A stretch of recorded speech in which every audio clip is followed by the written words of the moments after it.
काकभूषण जी कहते हैं कि हे गरुण जी, मैं आपको एक कल्प में श्री राम जी के अवतार की कथा सुनाता हूँ। एक कल्प में सब देवताओं को जलंधर दैत्य से युद्ध में हार जाने के कारण दुखी देखकर शिव जी ने उसके साथ बड़ा घोर युद्ध किया, पर वो महाबली दैत्य मारे नहीं मरता था। उस दैत्यराज की स्त्री परम सती बड़ी ही पतिव्रता थी। उसी के प्रताप से त्रिपुरासुर जैसे अजय शत्रु का विनाश करने वाले शिवजी भी उस दैत्य को नहीं जीत सके। छल कर टारव का सुब्रत प्रभु सुर कारज कीनी, जब तही जानहु मरम तब श्राप को करि दीनी। प्रभु ने छल से उस स्त्री का व्रत भंग कर देवताओं का काम किया। जब उस स्त्री ने भेद जाना तब उसने क्रोध करके भगवान को शाप दिया। तासु श्राप हरि दीनी प्रणामा, कौतुक निधि कृपाल भगवाना। तहाँ जलंधर रावण भयऊ, रनहति राम परम पद दयऊ। एक जन्म कर कारण एहा, यही लगे राम धरी नर देहा। प्रति अवतार कथा प्रभु केरी, सुन मुनि बरनी कविन गनेरी। नारद श्राप दीनी एक बारा, कलप एक तही लगी अवतारा।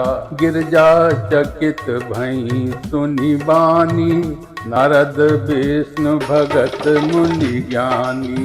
कारण कवन श्राप मुनि दीना, का अपराध रमापति कीना। ये प्रसंग मोहि कहु पुरारी, मुनि मन मोह आचरज भारी। बोले बिहस महेश तब ज्ञानी मूढ़ न कोई, यही जस रघुपति करहि जब, सो तस तेहि क्षण होई। लीलाओं के भंडार कृपालु हरि ने उस स्त्री के शाप को प्रामाण्य दिया, अर्थात स्वीकार किया। वही जलंधर उस कल्प में रावण हुआ, जिसे श्री रामचंद्र जी ने युद्ध में मारकर परम पद दिया। एक जन्म का कारण यह था जिससे श्री रामचंद्र जी ने मनुष्य देह धारण किया। हे भरद्वाज मुनि सुनो, प्रभु के प्रत्येक अवतार की कथा का कवियों ने नाना प्रकार से वर्णन किया है। एक बार नारद जी ने शाप दिया, अतः एक कल्प में उसके लिए अवतार हुआ। यह सुनकर पार्वती जी बड़ी ही चकित हुईं और बोली कि नारद जी तो विष्णु भक्त और ज्ञानी हैं, मुनि ने भगवान को शाप किस कारण से दिया? लक्ष्मीपति भगवान ने उनका क्या अपराध किया था? हे पुरारी शंकर जी, एक कथा मुझसे कहिए। मुनि नारद के मन में मोह होना बड़े आश्चर्य की बात है। तब महादेव जी ने हंसकर कहा, न कोई ज्ञानी है न मूर्ख। श्री रघुनाथ जी जब जिसको जैसा करते हैं वो उसी क्षण वैसा ही हो जाता है। कहाँ राम गुण गात भरद्वाज सागर सुनहु, भव भंजन रघुनाथ भज तुलसी तजिमान मद। याज्ञवल्क्य जी कहते हैं कि हे भरद्वाज, मैं श्री रामचंद्र जी के गुणों की कथा कहता हूँ, तुम आदर से सुनो। तुलसीदास जी कहते हैं, मान और मत को छोड़कर आवागमन का नाश करने वाले रघुनाथ जी को भजो। हिमगिर गुहा एक अति पावनी, वह समीप सुर सरिय सुहावनी। आक्रम परम पुनीत सुहावा, देखी देव ऋषि मन अति भावा। निरखि शैल सरि विपिन विभागा, भयो रमापति पद अनुरागा। सुमिरत हरि श्राप गति बांधी, सहज विमल मन लागी समाधि। मुनिगत देखी सुरेश डेराना, कामहि बोली कीन्ही सन्माना। सहित सहाय जाऊ मम हेतु, चल्यो हरसिहिं जलचर केतु। सुना सिर मन महु अति त्रासा, कहत देव ऋषि मम पुरवासा। जे कामी लोलुप जग माही, कुटिल काक इव सवहि डेराई। शोक हार लय भाग सक, स्वान निरखी मृगराज। छीन ले जन जान जड़, तिम सुरपति न लाज। हिमालय पर्वत में एक बड़ी गुफा थी। उसके समीप श्री सुंदर गंगा जी बहती थीं। वो परम पवित्र सुंदर आश्रम देखने पर नारद जी के मन को बहुत ही सुहावना लगा। पर्वत, नदी और वन के सुंदर विभागों को देखकर नारद जी का लक्ष्मीकांत भगवान के चरणों में प्रेम हो गया। भगवान का स्मरण करते ही उन नारद मुनि के शाप की, जो शाप उन्हें दक्ष प्रजापति ने दिया था और जिसके कारण वे एक स्थान पर नहीं ठहर सकते थे, गति रुक गई और मन के स्वाभाविक ही निर्मल होने से उनकी समाधि लग गई। नारद मुनि की ये तपोमयी स्थिति देखकर देवराज इंद्र डर गया। उसने कामदेव को बुलाकर उसका आदर सत्कार किया और कहा कि मेरे हित के लिए तुम अपने सहायकों सहित नारद की समाधि भंग करने को जाओ। ये सुनकर मीनध्वज कामदेव मन में प्रसन्न होकर चला।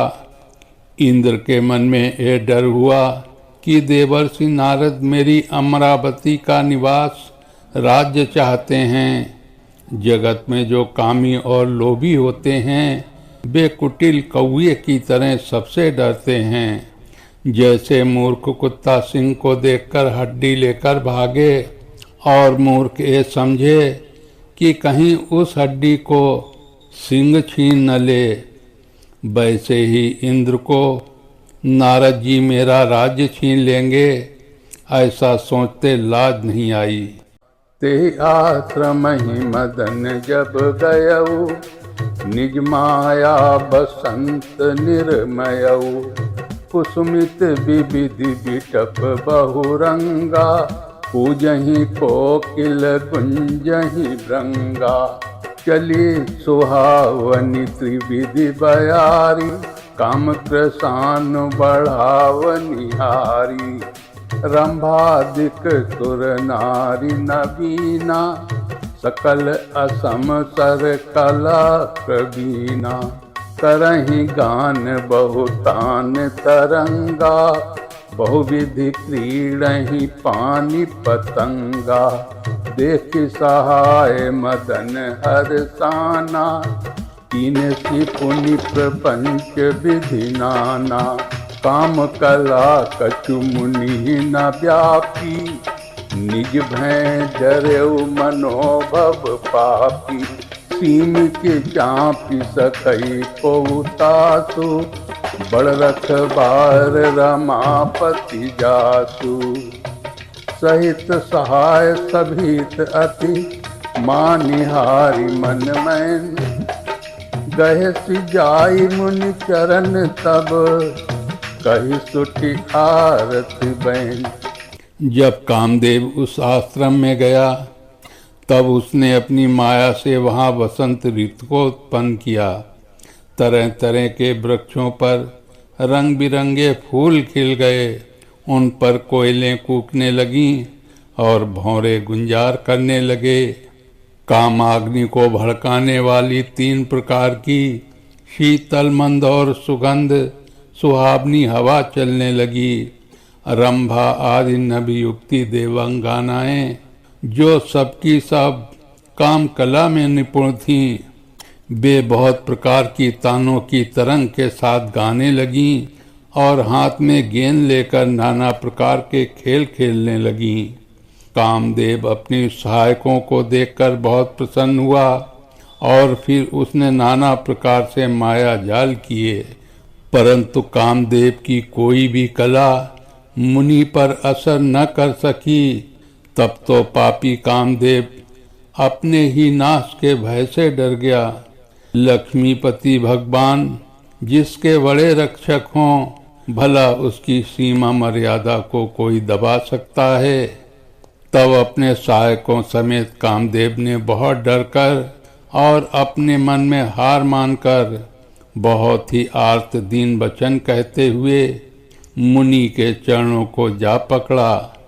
बोलिए श्यापति रामचंद्र की जय, उमापति महादेव की जय।